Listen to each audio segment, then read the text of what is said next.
Ой, здравствуйте. А Азиза еще нет? Здравствуй, Лола. Погоди, я тоже поздороваюсь с нашими зрителями. Здравствуйте, мои друзья. А вот теперь скажи мне, Лолочка, почему ты опоздала? Ой, я Азиза потеряла. Мы договорились с ним сегодня вместе аппликацию доделать, а потом вместе прийти сюда. Вы знаете, а он так и не появился. Действительно, как-то все это странно. Если вы договорились, так почему же он не пришел? Ой, а может быть, с ним что-то случилось? А вдруг он упал в глубокую яму и не может из нее выбраться? Нет, подожди. Подождите, или он заблудился, или заболел, или... Нет, успокойся, не паникуй. Может быть, есть какие-то другие обстоятельства, почему он задержался? Да? Обстоятельства? Обстоятельства. Вот какое может быть обстоятельство? Ну, может быть, смотрит телевизор опять. Или отдыхает, как ослик. Ой, вот и я не знаю.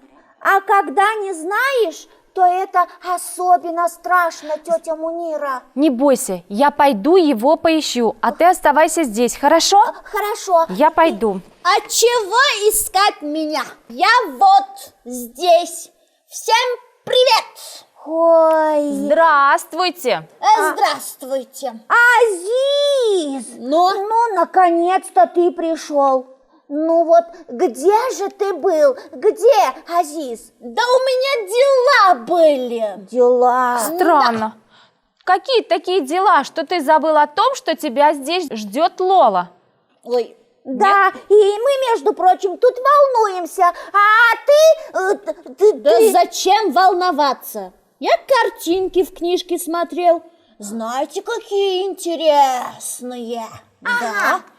Ты, значит, смотрел картинки, а про меня можно и забыть, да? Ты меня обидел. Ой, вот. Погоди. Правда забыл про тебя.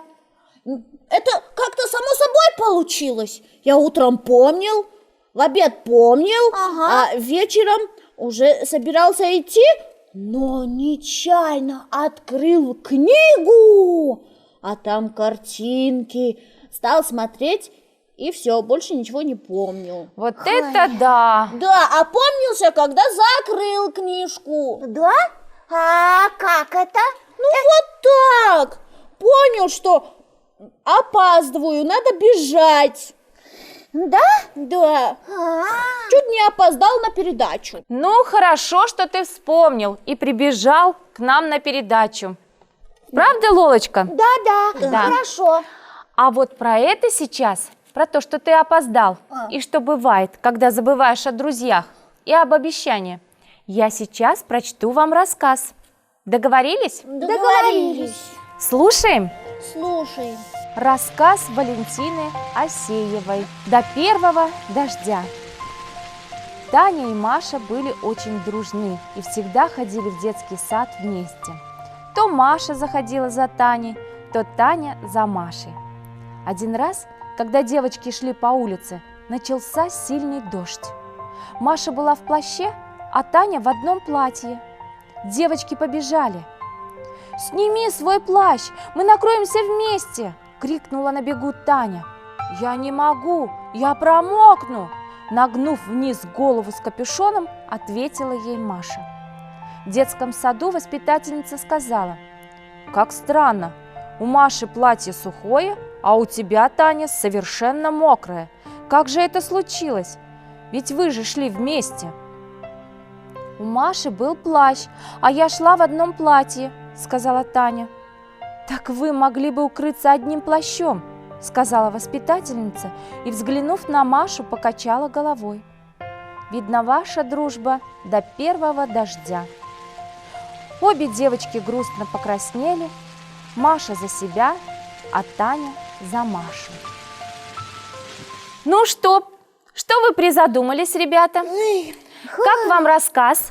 Очень хороший рассказ. А как вы думаете, о чем этот рассказ? Я думаю, этот рассказ о дружбе. Да. Это когда люди друг друга уважают, доверяют, а еще у них бывают общие интересы. Обычно дружат люди, похожие друг на друга. Да. Ну, тогда им легче друг друга понять. Правильно, и вправду. И вспомните, мои дорогие, о чем шла речь в этом рассказе. Это были отношения между двумя подругами, Да. Таней и Машей, да? Да. Вот. И что одна из подруг не позаботилась о другой, не поделилась плащом, и Ага. она промокла. Да. А в рассказе говорится, что всегда нужно заботиться о ближайших друзьях. Правда, ребята? Да. Да, Дружба и конечно. заключается в том, что нужно всегда трудиться, каждый день трудиться, и тогда дружба будет крепкой и настоящей. Правда? Да, Да, правда. да, я согласна. Так вот, мои дорогие, как вы думаете, почему дружба между девочками была до первого дождя? Ой, ну как? Выходит из этого, что Маша заботилась только о себе? Верно. И ее подруга совсем промокла. Она могла и заболеть? Какая же это дружба, если ты бросаешь друга в беде? Да. Молодец. Это не дружба вовсе, а так, поиграли и разбежались. Верно, Азиз, говоришь, правильно. Какая же это дружба, да? Да. Она же могла укрыть свою подругу плащом, Да, поделиться. могла. И тогда бы ничего бы не случилось. Да. А так Ой. как она этого не сделала, она же могла простудиться под дождем. Правда, ребята? Правда. Да, могла Вот. бы простудиться, заболеть. Верно. Забота друг о друге может решить любые проблемы. Правильно? Правильно. Да. Как вы думаете, поняла ли Маша свою ошибку? Ой, конечно, поняла. Ну, я надеюсь, что поняла. Я тоже. Надеетесь? Да. А теперь скажите мне, ребята, хотели бы вы иметь такую подругу, как Маша? Никогда. Не хотели бы? Нет. Почему? Ей нельзя доверять. Ой, почему же сразу нельзя доверять? Ведь раньше они очень хорошо общались, значит, у них есть что-то общее. Да. Знаешь, Азиз, каждый человек имеет право на ошибку. Главное – вовремя понять. А если Маша хочет все изменить, тогда как? Как я? Да. Тетя Мунира, Да. а как вы думаете, они могут дальше дружить? Вполне, вполне. А почему ты об этом спрашиваешь? Ну, Ну что? как-то нехорошо получилось. Я заставил тебя волноваться, Лола. Прости меня, пожалуйста. Да Я ладно, даже не знаю, как это вышло. да ладно, Азиз. Главное, что с тобой все в порядке. Нет, не в порядке. Почему? Плохой я, оказывается, друг. На картинке засмотрелся, а про тебя забыл. Нет, Нет, Азиз, нет. ты неплохой друг. Ты просто забывчивый. Но в другой раз ты уж не забудешь, да? Конечно, я не хочу эту ошибку повторять. Молодец, Азиз. Главное, что ты понял свою ошибку. И я рада, что рассказ научил тебя, как нужно правильно дружить и дорожить своей дружбой. Ага. Верно, Лола? Да. Тетя Мунира, Да. а кто же написал такой коротенький, но такой замечательный рассказ? Да, кто? А сейчас я вам это расскажу. Хорошо, давайте. Давайте. Давайте поближе познакомимся с этой замечательной писательницей Валентиной Александровной Асеевой. Валентина родилась 28 апреля 1902 года в городе Киеве. Она росла доброй, любознательной девочкой, как и вы, очень любила читать. Читала сама, без помощи взрослых. Однажды мама спросила ее: «Понравился тебе рассказ?» Валя ответила: «Не знаю, я о нем не думала». Мама очень огорчилась. Она сказала: «Мало уметь читать, надо уметь думать». Девочка хорошо запомнила эти слова и с тех пор стала размышлять о прочитанном, о добре и зле, о хороших поступках и плохих. И потом, когда она стала взрослой, ей пришлось работать в детских колониях, где находились беспризорные дети. Беспризорные – это те, кто живет без присмотра. Некоторые из них иногда проявляли грубость в отношении к товарищам и взрослым. Валентина Александровна очень любила детей. И для своих воспитанников она стала писать рассказы, чтобы помочь им, этим детям, стать лучше.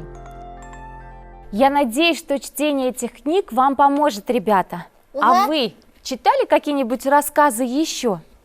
Нет, Нет? пока еще нет, тетя Мунира. Да. Ну да. Скажите, а какие еще рассказы есть в этой книжке? А вот мы сейчас откроем и узнаем, какие еще есть рассказы в этой книжке. Хорошо? Хорошо. Так, читаем.